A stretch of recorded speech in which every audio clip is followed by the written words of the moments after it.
Comment est-ce que j'ai découvert le féminisme? Comment est-ce qu'il est arrivé dans ma vie?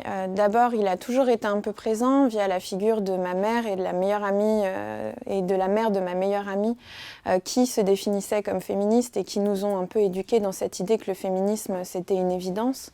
Mais j'ai eu un engagement féministe qui s'est développé en même temps que mon engagement militant global quand je suis rentrée dans un syndicat étudiant, Sud étudiant à l'époque, et que là, en fait, ça a pris une teinte plus directement politique.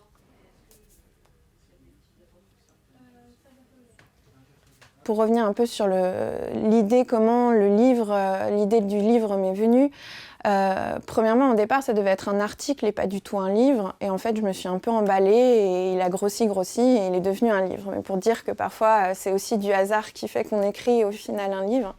Donc ça, c'est la première chose. Et la deuxième chose, c'est que j'ai constaté au cours de mon parcours de féministe, justement, qu'il y avait une difficulté à se réapproprier les enjeux féministes, que ce soit les théories féministes ou l'histoire du féminisme.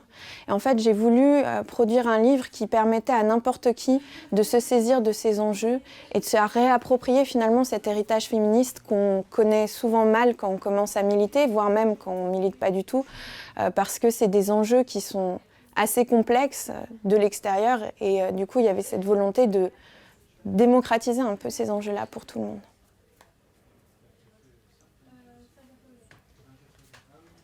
La thèse que je défends en partie dans mon livre, c'est qu'on assiste à un renouveau du féminisme, que j'ai nommé la 4e vague du féminisme.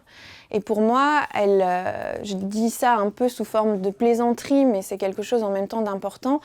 Pour moi, elle est un peu la synthèse des 2 vagues qui l'ont précédée.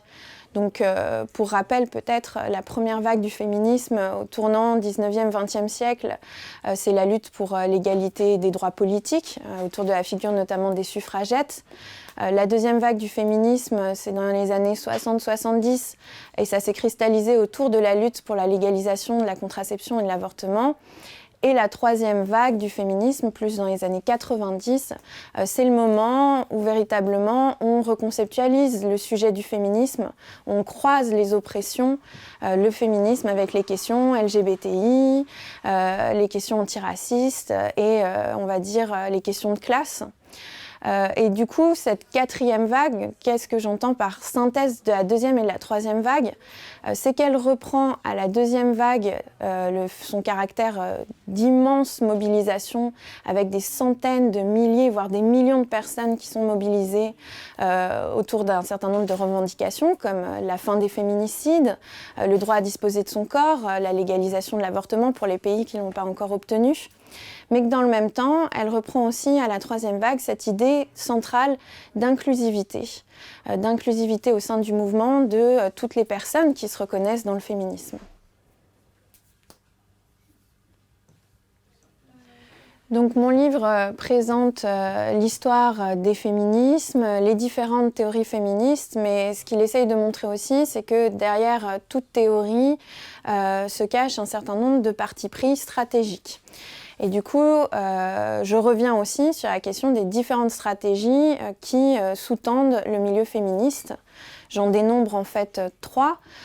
Une première stratégie qui est la stratégie que j'ai qualifiée de réformiste et qui consiste à dire que pour mettre fin à l'oppression des femmes, on peut réformer la société, réformer les structures qui font la société progressivement, notamment en investissant l'État.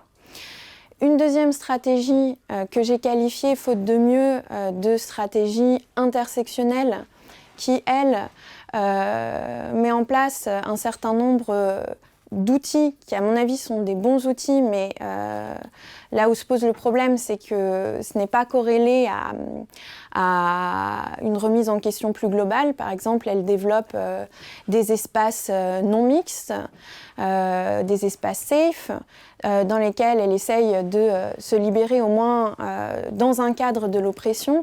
Et elle développe une tentative de changer les individus, notamment en changeant leur langage, en étant particulièrement attentive à la façon dont les individus reproduisent eux-mêmes la domination.